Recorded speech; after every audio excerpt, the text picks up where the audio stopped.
Welcome. Today we're diving into the essentials of SSDI, or Social Security Disability Insurance. If you've ever wondered what SSDI is, who can get it, and how it works, you're in the right place. SSDI is a federal program designed to provide financial assistance to people who are unable to work due to a significant disability. It's not a welfare program, rather, it's an insurance benefit you earn through your work history. In this video, we'll break down the basics, eligibility requirements, and the application process, so you'll have a clear understanding of SSDI by the end. Let's get started by defining exactly what SSDI is. SSDI stands for Social Security Disability Insurance. It's a program run by the Social Security Administration, or SSA, and it's designed to help people who have worked and paid Social Security taxes but are now unable to work because of a serious, long-term disability. The key word here is insurance. SSDI is a benefit you earn by working and contributing to Social Security. Unlike needs-based programs, SSDI eligibility is based on your work history and the severity of your disability, not your income or resources. Next, let's look at how SSDI is different from other Social Security programs. It's easy to confuse SSDI with another program called SSI, or Supplemental Security Income. While both are managed by the Social Security Administration, they serve different groups. SSDI is for people who have worked and paid into Social Security, while SSI is needs-based and helps those with limited income and resources, regardless of work history. Understanding this distinction is crucial when considering which benefits you might qualify for. Now, let's focus on who exactly is eligible for SSDI. To qualify for SSDI, you must meet two main requirements. You need to have a qualifying disability, and you must have worked long enough and recently enough under Social Security. The Social Security Administration uses a system of work credits to determine if you've worked enough. Generally, you need 40 credits, with 20 earned in the last 10 years before your disability began. However, younger workers may qualify with fewer credits. Next, we'll break down what counts as a qualifying disability. A qualifying disability, according to the SSA, is a medical condition that prevents you from engaging in substantial gainful activity, or SGA, for at least 12 months, or is expected to result in death. The condition must be severe enough to interfere with basic work-related activities.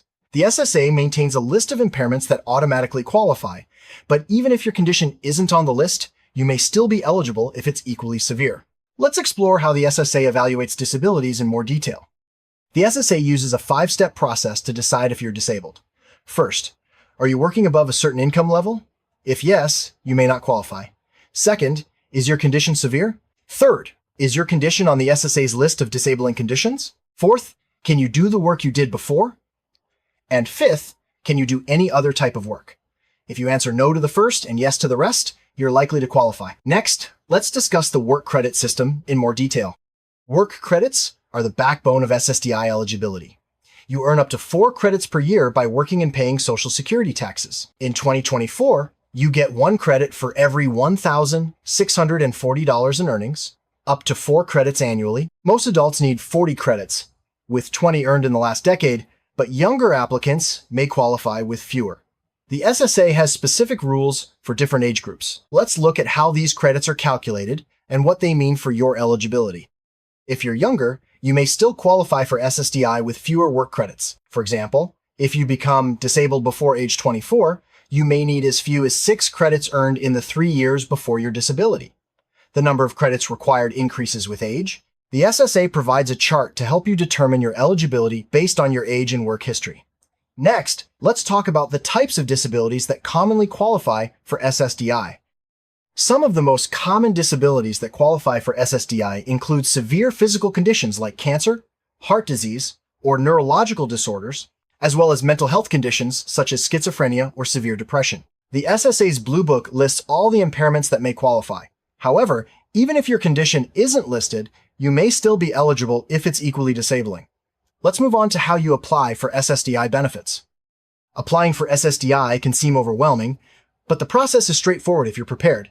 You can apply online, by phone, or in person at your local Social Security office. You'll need to provide detailed information about your medical condition, work history, and recent earnings.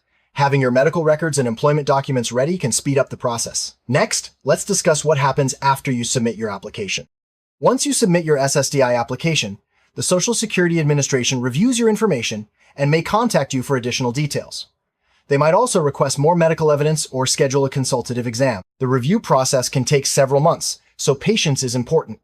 You'll receive a written decision in the mail. If approved, your benefits will begin after a waiting period. If denied, you have the right to appeal.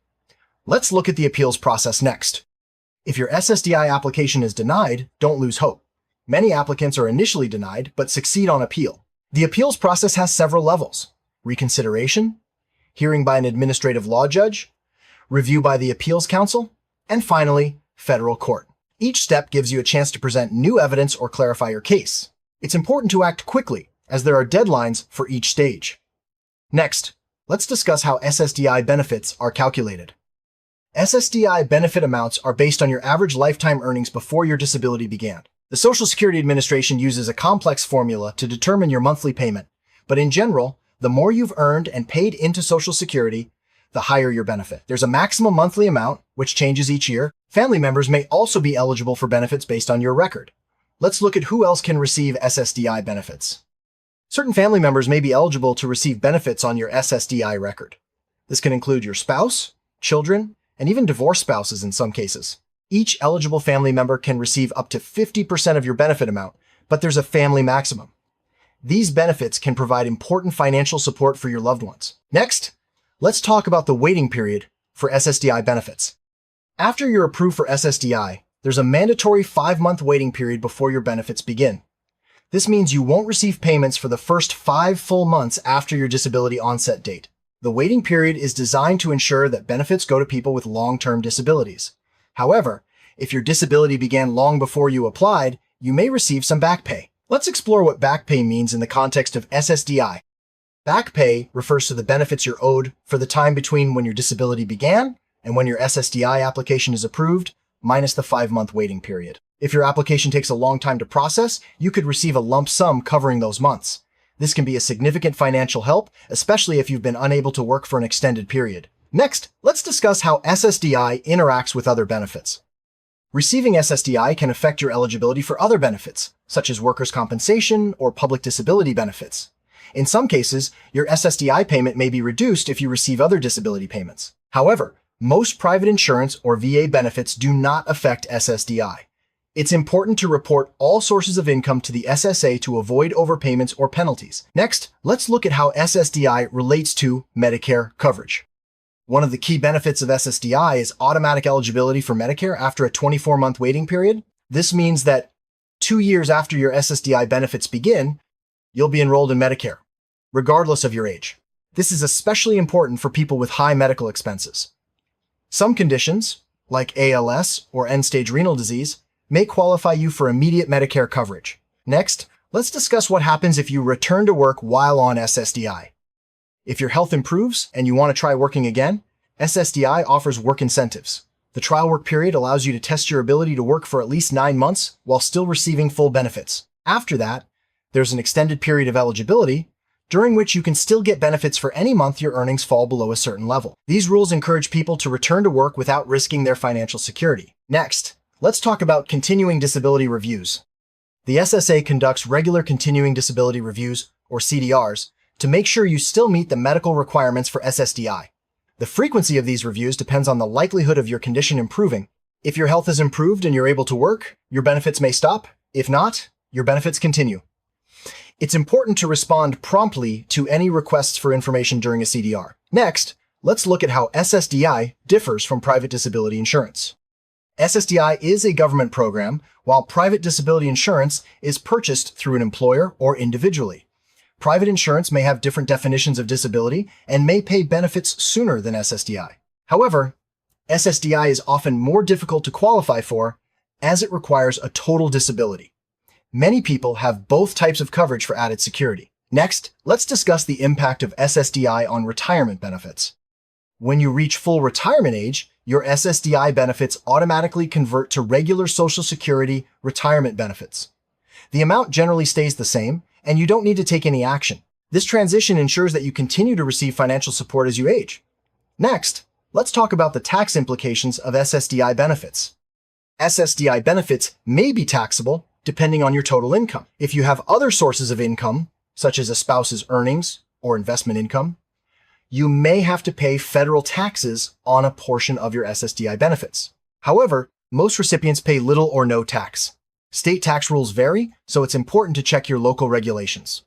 Next, let's discuss the importance of keeping your information up to date with the SSA. It's crucial to report any changes in your situation to the Social Security Administration.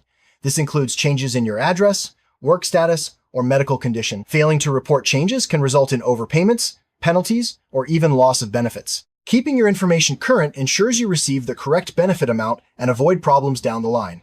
Next, let's look at how to get help with your SSDI application. If you need help applying for SSDI, there are many resources available. You can contact the SSA directly, work with a disability attorney, or seek help from advocacy organizations. These professionals can guide you through the process, help gather documentation, and represent you during appeals if needed. Don't hesitate to ask for assistance. Navigating SSDI can be complex, but support is available. Next, let's discuss some common myths about SSDI. There are many misconceptions about SSDI. Some people believe you can't work at all if you receive SSDI, or that benefits last forever regardless of your health. Others think it's impossible to qualify. In reality, SSDI allows for some work activity. Benefits are reviewed regularly, and many people do qualify with the right documentation. Let's debunk more myths and clarify the facts about SSDI. One common myth is that you can't work at all if you're on SSDI. In fact, the program encourages people to try returning to work through incentives like the trial work period. You can earn up to a certain amount each month without losing your benefits. However, if your earnings consistently exceed the limit, your benefits may stop. Always report your work activity to the SSA. Next, let's address the myth that SSDI is easy to get. Another myth is that it's easy to qualify for SSDI.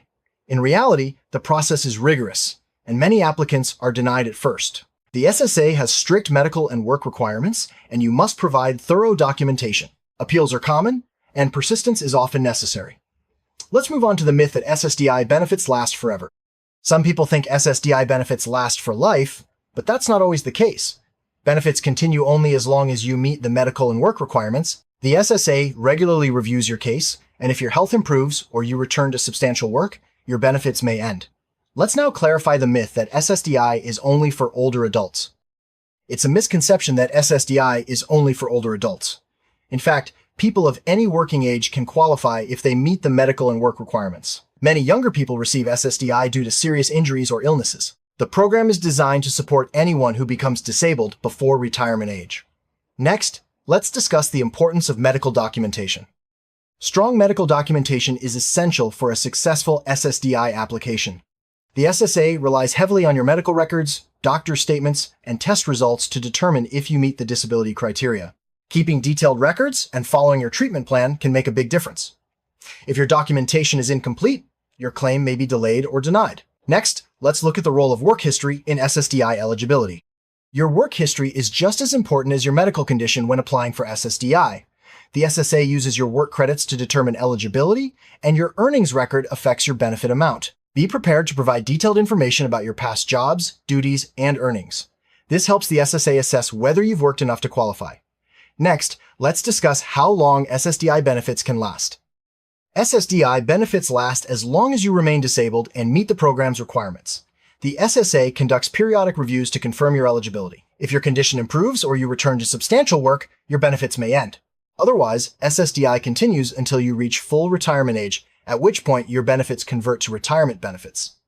Next, let's talk about the impact of SSDI on other family benefits. When you receive SSDI, certain family members may also qualify for benefits. This can provide crucial financial support for spouses, children, and sometimes even divorced spouses. The total amount your family can receive is capped, but these benefits can make a big difference. Next, let's discuss what happens if your SSDI application is denied. If your SSDI application is denied, don't give up. Many people are denied at first, but win benefits on appeal. Carefully review the denial letter, gather additional evidence, and consider seeking help from a disability attorney or advocate. The appeals process can be lengthy, but persistence often pays off. Next, let's look at how to prepare for a disability hearing. If your appeal reaches the hearing stage, preparation is key. Gather all relevant medical records, statements from your doctors, and any new evidence. Be ready to explain how your disability affects your daily life and ability to work. A disability attorney can help you present your case effectively. The judge will ask questions, so practice your answers and be honest about your limitations. Next, let's discuss the importance of following your treatment plan. The SSA expects you to follow your doctor's treatment plan unless you have a good reason not to. Failing to follow prescribed treatment can hurt your SSDI claim. If you have concerns about your treatment, discuss them with your doctor and document your reasons for not following it. Consistent medical care shows the SSA that you're doing everything possible to manage your condition. Next, let's look at how to check the status of your SSDI application. You can check the status of your SSDI application online through your Social Security account, by phone, or by visiting your local office. Keeping track of your application helps you respond quickly to any requests for more information. If you notice delays, don't hesitate to follow up with the SSA. Staying informed can help your application move forward smoothly. Next, let's discuss what to do if your condition worsens after applying. If your medical condition worsens after you apply for SSDI, notify the SSA immediately. New medical evidence can strengthen your case and may speed up the decision process. Keep your records updated and inform your doctors about any changes. The SSA will consider all new information when reviewing your claim. Next, let's talk about the importance of keeping copies of all your documents. Always keep copies of all documents you submit to the SSA, including your application, medical records, and correspondence. This can help resolve any disputes and ensures you have proof of what you've provided. Organizing your paperwork makes it easier to track your case and respond to requests. Next, let's discuss how to protect yourself from SSDI scams. Unfortunately, SSDI scams are common. Be wary of anyone who asks for payment to speed up your application or requests personal information over the phone or email. The SSA will never threaten you or demand immediate payment. Always verify the identity of anyone claiming to represent the SSA. Protect your personal information and report suspicious activity. Next, let's look at resources for more information about SSDI. For more information about SSDI, visit the official Social Security Administration website or contact your local SSA office. Many nonprofit organizations and advocacy groups also provide helpful guides and support. Staying informed is the best way to protect your rights and make the most of your benefits. Next, let's summarize the key points we've covered about SSDI. To wrap up, SSDI is a vital program for people who can't work due to a serious disability. Eligibility depends on your medical condition and work history, and the application process can be complex. Remember to keep your records organized, report changes promptly, and seek help if you need it. Understanding your rights and responsibilities is the first step to getting the support you deserve. Next, let's answer some frequently asked questions about SSDI. Let's quickly address some common questions. Can I work while on SSDI? Yes, within certain limits. How long does the application process take? It varies, but several months is typical. Can family members receive benefits? Yes, in many cases. Is SSDI taxable? Sometimes, depending on your income. Where can I get help? Contact the SSA or a disability attorney. For more details, always check the official SSA website. Now, let's conclude our video. Thanks for joining us as we explored SSDI and who qualifies for this important benefit. Remember, SSDI is there to support people who can't work due to a significant disability, and understanding the rules can help you or your loved ones get the help you need. Stay informed, keep your records in order, and don't hesitate to seek assistance if you need it. Wishing you the best on your SSDI journey.